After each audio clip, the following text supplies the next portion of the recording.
After you've completed your list, you're ready for the next part of the exercise.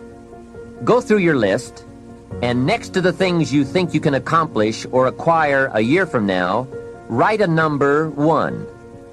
Next to the things you think it will take 3 years to realize, write a 3.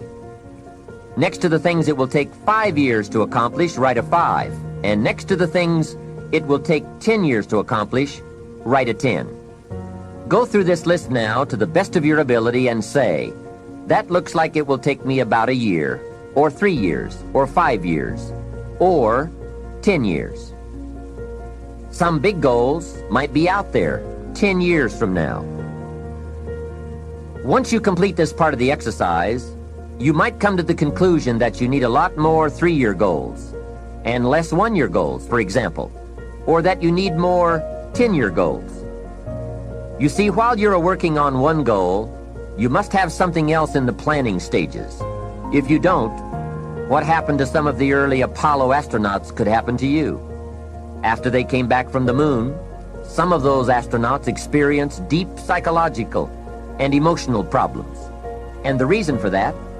Why, after you've been to the moon, now where do you go? That seemed to be the end, the finish. What later astronauts did was to make sure that they had major projects lined up after they returned from the moon trip. The way you enjoy life best is to wrap up one goal and start right on the next one. Don't linger too long at the table of success. The only way to enjoy another meal is to get hungry. Another thing to check for on your list is that you have included goals for each of these 3 important categories. First, make sure you've listed your economic goals, your goals for income, profits, and productivity. Second, make certain your list includes material items you want, tangibles, such as a home, a car, a boat, furniture, or jewelry. Don't attach the wrong importance to things, but they are important. Third, you'll want to include on your list goals for personal development. Write down all your personal development goals. Your goals to be more physically fit, to lose weight, to be more decisive, to be a more effective leader, to be a better communicator, to learn another language. Of course, there are other types of goals to consider: family goals, social goals, lifestyle goals. This is pretty heavy homework, but remember, whether or not you do your homework shows up in the marketplace as well as in the classroom. After you have determined which of your goals are 1 year, 3 year, 5 year, and 10 year, and after you've made certain your list includes economic goals, things, and personal development goals, the time to buy the dress is now. The time to give the flowers is now. The time to make the phone call is now. The time to write the note is now. The time to reach over and touch them is now. The time to say to them, "You're important to me," is now. Your time is limited, so don't waste it living someone else's life. Don't be trapped by dogma, which is living with the results of other people's thinking. When I found the answers to those 2 questions, my life exploded into change. I finally found out what negative philosophy of life I had allowed to limit me and had me turned off, and I got that cured. Then I found a long enough list of reasons to turn me on, and once the lights went on for me at age 25, they have never gone out. I've fallen out of the sky a few times, but I've never lost that drive to do something unique with my life. Fear kills dreams. Fear kills hope. Fear put people in the hospital. Fear can age you, can hold you back from doing something that you know within yourself that you're capable of doing, but it will paralyze you. You gonna quit, or you gonna make it to your goal? You gonna quit, or you gonna make it to your silver? You gonna quit, or you gonna stand there and do what you gotta do to make your dreams become a reality? Yeah, life might not be adding up to what you want it to add up to, but at least you have every single day is a new beginning. Every day is a new beginning, and Certain days aren't going to look like you want them to look, but at least you have another chance. 150,000 people die every day. That's 55 million people a year. If you're looking for a blessing, put your hand over your heart, realize that's your blessing. You have another opportunity at life. It's easier to accept the fact that I'm just not good enough. I wasn't made to do that. And yeah, some of us can't be LeBron James. But I'll tell you right now, man, we can do a lot of shit when it comes to this pure arm guts and willpower and getting through shit. We have a lot more than you think we have. Self-discipline is everything. If you don't have it, I don't look at you right, because I know you're capable of more. It's all on you.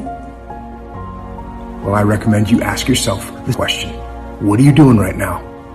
Are you not doing anything? Are you doing something stupid? Or are you making progress? What are you doing right now?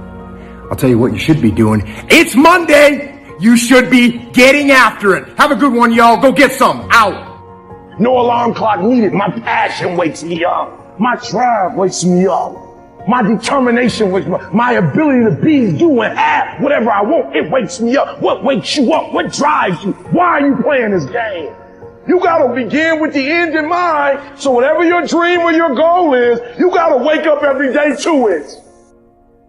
You're a success every day. Success is a daily thing, not a destination thing. If you can believe it, you can achieve it.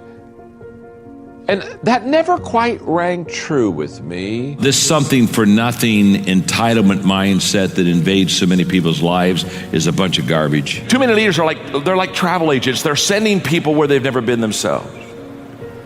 And you want to be a tour guide. You want to take people with you. When somebody comes and says, John, I want to be a leader, I always ask them the question, why? Why do you want to be a leader?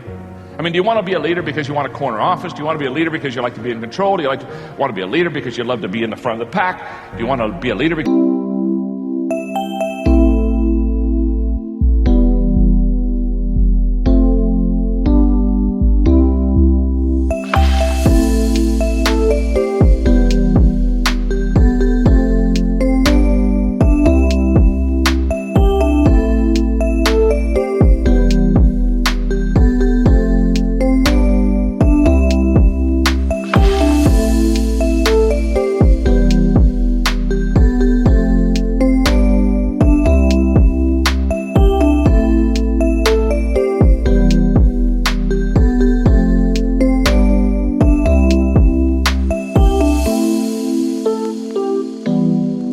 you want to have a good parking place? Why do you want to be a leader? Because leadership isn't easy. Leadership a lot of times isn't fun. Leadership a lot of times is kind of lonely. There's only one reason to be a leader, and that is to add value to people. And you and I will only add value to people if we truly value them. I have a nonprofit organization, Equip, that's trained almost 2 million leaders internationally around the world. And I kid you not, as I go to developing countries twice a year and I travel internationally and I sit down, sometimes I have the privilege of being in the offices of presidents of countries. And as I watch these developing countries, the thing that is the cardinal sin among leadership so much is that they have leaders of their countries that truly don't value the people. And if you and I don't value people, we will devalue people. Number two, if you want to add value to people, you have to make yourself more valuable. You just have to get better. You have to keep growing. You have to keep learning. You have to keep developing. Why? Very simply. If you're leading the pack, you've got to be able to give what you have, and you can't give what you don't have, and so therefore you've got to put a lot of good stuff in so that you can pass it on to others and share with them and add value to them. Thirdly, if you want to add value to people, you have to know and relate to what other people value. You and I have to walk slowly through the crowd. We have to listen. We have to care.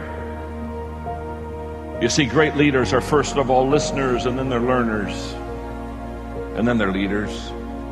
They really do take their cue from the people. They understand that the key of leadership is connecting with the people that you lead, and the only way that you and I ever connect is by caring enough to listen. Number 4 is very important to me. When I'm speaking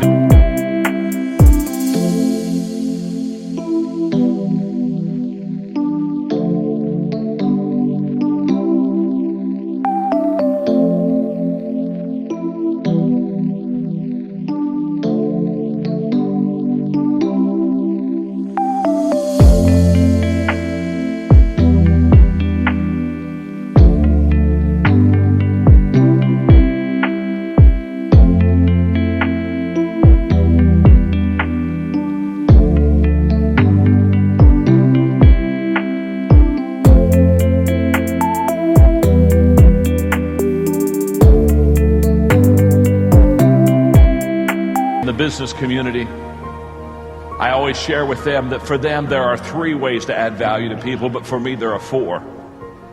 And I tell them I'll give them the 3. And so I'll spend maybe an hour doing those 3 things I just shared with you, talking about how to add value to people. And inevitably, when I'm done with the 3, somebody raised their hand and say, John, you said that for you there was 4, but you said there's only 3 for us. I said, yes, it's nothing personal, but this is about my faith. And so I don't really need to share this with you. It's because I'm trying to help you, and I don't want to cross boundaries with you. And inevitably they'll say, but John, tell us what yours is. And I'll say, well, okay, you can hear mine, but don't write it down. In fact, don't listen. Because number 4 for me is, if I really want to add value to people, I have to do the things that God values.